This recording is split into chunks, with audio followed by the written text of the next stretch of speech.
Satu sisi merupakan kemajuan teknologi, tapi di sisi lain tampaknya berbahaya juga nih apabila kita tidak mengerti tentang etika digital, literasi digital.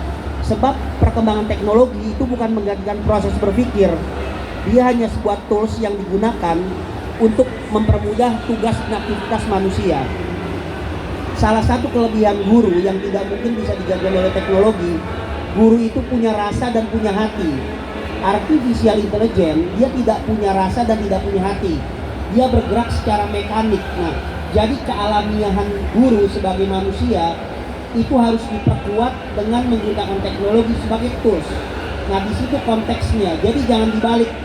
Jangan sampai nanti guru digantikan oleh tools dan perannya justru malah digantikan oleh robot-robot di masa depan.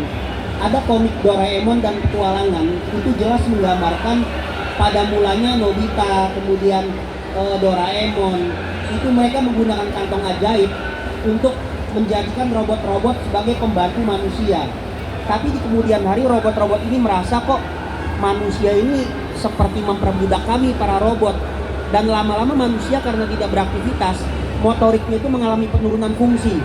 Akibatnya robot-robot ini melakukan kudeta terhadap manusia. Dan di masa depan dibalik, yang dipekerjakan itu adalah manusia. Siapa majikannya? Robot-robot itu ada di komik Doraemon seri Petualangan. Nah, itu saya pikir menarik. Jadi teknologi itu hanyalah sebuah tools, bukan menggantikan proses berpikir. Nah, yang ketiga, teknologi itu sebetulnya diajarkan secara sistemik melalui dunia pendidikan. Ini juga perdebatan nih, Om Jai, Pak Bambang, Pak Doni, Prof Eko, karena posisinya sama seperti bahasa Inggris di dalam pengembangan kurikulum. Kami pernah berdebat, Om Jai, waktu kurikulum Merdeka, seberapa penting TIK masuk dalam kurikulum sama seperti bahasa Inggris diajarkan dalam kurikulum. Mindsetnya sebagian orang, bahasa Inggris itu sudah banyak dikuasai oleh anak-anak tanpa dia belajar di persekolahan. Sama TIK juga, ketika lahir mereka sudah bersentuhan dengan gadget. Nah, lalu pertanyaannya, masih seberapa relevan ketika teknologi digital, misalkan bahasa Inggris itu masuk di dalam kurikulum dari mulai jenjang pendidikan usia dini dasar sampai menengah ke atas bahkan perguruan tinggi. Nah, disitulah rasanya komunitas-komunitas seperti Om Jai, Bapak Ibu sekalian, itu mampu memberikan perspektif kepada pemerintah betapa memang teknologi itu selain dia tumbuh bersama masyarakat yang tidak bisa dinafikan dalam semenjak kita lahir bersentuhan dengan teknologi, tapi perlu ada desain kurikulum sehingga pencapaian tujuan sebagaimana diinginkan dalam teori-teori pendidikan misalkan itu bisa lebih tercapai. Nah, jadi ini yang paling penting. Dan terakhir, kontrol orang tua. Saya punya anak kecil dua, satu umur 5 tahun jalan 6 tahun, satu 3 tahun, baru 3 tahun. Mereka pakai handphone, tapi dibatasi dengan sangat ketat. Saya lebih mengarahkan mereka bermain hujan, bermain tanah, lari-lari, dibandingkan dengan penggunaan teknologi.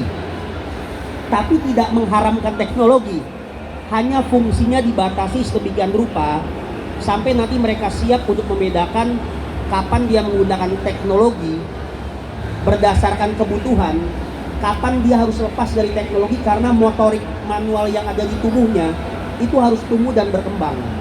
Bahkan selevel kita pun dewasa seringkali itu nggak bisa lepas dari gadget. Nah, jadi saya ingat Mas Menteri Nadiem, tentu dengan segala kelebihan kekurangan, beliau pernah memberikan tips yang namanya puasa handphone. Jadi puasa handphone itu dia mencoba untuk menutup beberapa akun media sosial dia agar dia fokus kepada alam realitas. Handphone juga digunakan penggunaannya hanya jam-jam tertentu, hari tertentu. Nah, saya rasa puasa media sosial, puasa handphone itu bisa digunakan untuk mengontrol nafsu syahwat kita yang kadang atau bisa jadi berlebihan dalam penggunaan teknologi.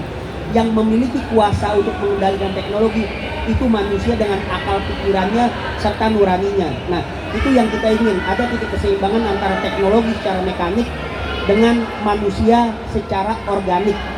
Nah, ini nih nanti tekniknya di situ, dan saya masih yakin guru-guru TIK, bahkan semua guru mata pelajaran harusnya dia menggunakan teknologi sebagai tools.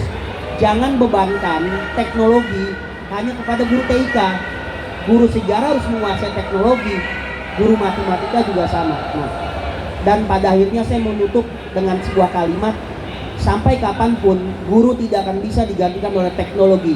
Tapi guru yang tidak menguasai teknologi akan tidak relevan dengan perkembangan zaman. Pada titik itulah dia tidak bermakna di hadapan murid-muridnya.